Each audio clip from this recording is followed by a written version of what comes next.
ایصال ثواب کی مجلس کا اعلان یہ اس عقیدے کا اظہار ہے کہ اگرچہ ہم اپنے مرحومین و مرحومات سے اس طرح اب دنیا میں جہاں چاہیں اور جب چاہیں نہیں مل سکتے جس طرح زندگی میں ہم ان سے مل سکتے تھے، لیکن ایسا بھی نہیں ہے کہ ان کا ہم سے اور ہمارا ان سے رابطہ مکمل طور پر منقطع ہو جاتا ہو۔ وہ ہم لواحقین اور پسماندگان کے اعمال سے، ہمارے حرکات و سکنات سے آگاہ ہوتے ہیں۔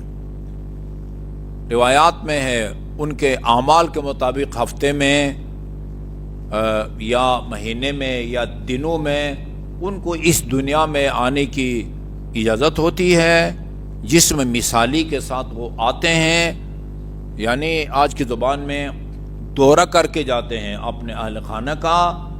وہ ان کے اہل خانہ بیوی بچے اگر اللہ تعالیٰ کی اطاعت میں مصروف ہوں تو خوش ہو کے واپس جاتی ہیں، ورنہ خدا نخواستہ پھر ناراض ہو کے واپس جاتی ہیں۔ یہ ہماری روایات کا مضمون ہے۔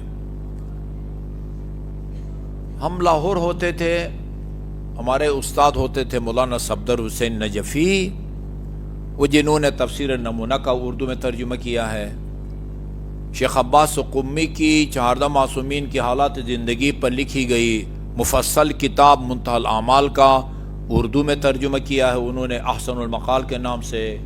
شیخ مفید رحمۃ اللہ علیہ نے جو ائمہ معصومین کی حالات زندگی پر کتاب لکھی ہے ارشاد مفید، اس کا بھی انہوں نے ترجمہ کیا ہے تذکرۃ الاطہار کے نام سے۔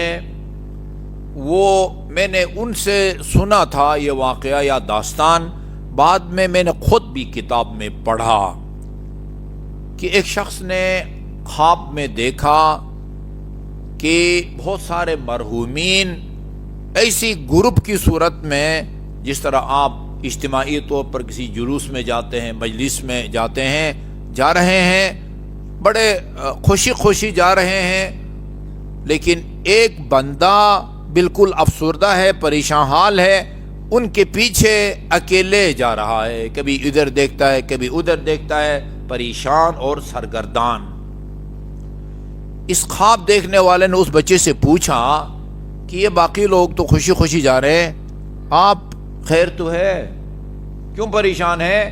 کہا یہ جو جتنے آگے آگے جا رہے ہیں نا میرے ساتھ کے مرحومین، ان کے پسماندگان، ان کے بیوی بچے، ہاں ان کی وقتاً فوقتاً خبرگیری کرتے رہتے ہیں، ان کے لیے کچھ نہ کچھ بھیجتے رہتے ہیں، ایصال ثواب کی مجلس پڑھتے ہیں۔ روایات میں ہے بندہ جب اس دنیا سے چلا جاتا ہے تو باقی ہر چیز سے وہ منقطع ہو جاتا ہے، 3 چیزوں کا مرحوم کو فائدہ پہنچتا رہتا ہے۔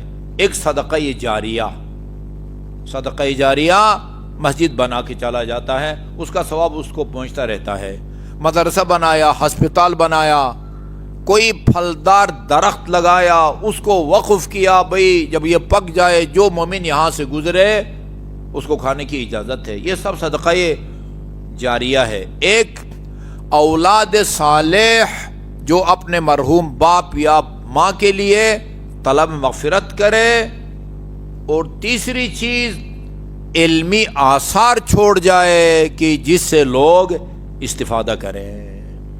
یہ 3 چیزوں کا فائدہ مرحوم کو برابر پہنچتا رہتا ہے۔ اچھا، کہا کہ میرا بیٹا جو ہے وہ میری خبر نہیں لیتا، کئی ہیں اس بات بھول جاتے ہیں کہ ہمارا کوئی باپ بھی تھا یا وہ ماں بھی تھی نا۔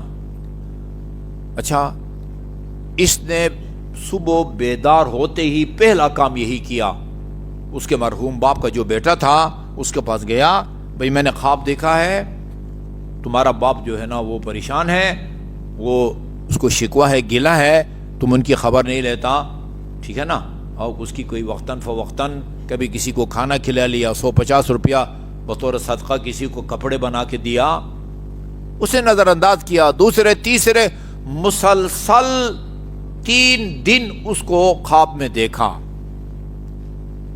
آخری دفعہ وہ جب وہ آیا تو وہ گھر پہ نہیں تھا. پیشے کے لحاظ سے یہ بیٹا دھوبی تھا. دھوبی آج کا تو ڈرائی کلین ہے, دھوبی گھاٹ پہ لوگوں کے کپڑے جو ہے نا وہ دھو رہا تھا. یہ اس کی تلاش میں 3 دن مسلسل جب اس کو دیکھا, یہ بھی پریشان ہو گیا کہ بھئی یہ تو کوئی غیر معمولی واقعہ ہے, مجھے اس کی تلاش میں جا کے بتانا چاہیے. وہاں پھر جا کے کہا کہ بھئی یہ تیسرا پتہ نہیں چوتھی دفعہ تیرے باپ کو میں خواب میں دیکھ رہا ہوں, ہاں اس کی کوئی مدد کرو.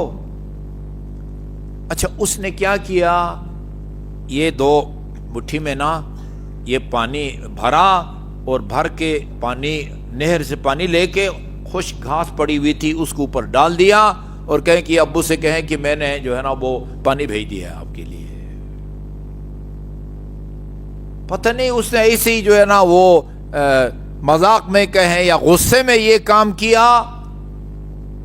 آخری دن اس کو باپ کو خواب میں دیکھا, بڑا خوش تھا, باپ بہت خوش تھا اور لوگوں کی طرح حشاش بشاش تھا. کیا معاملہ ہے بھائی؟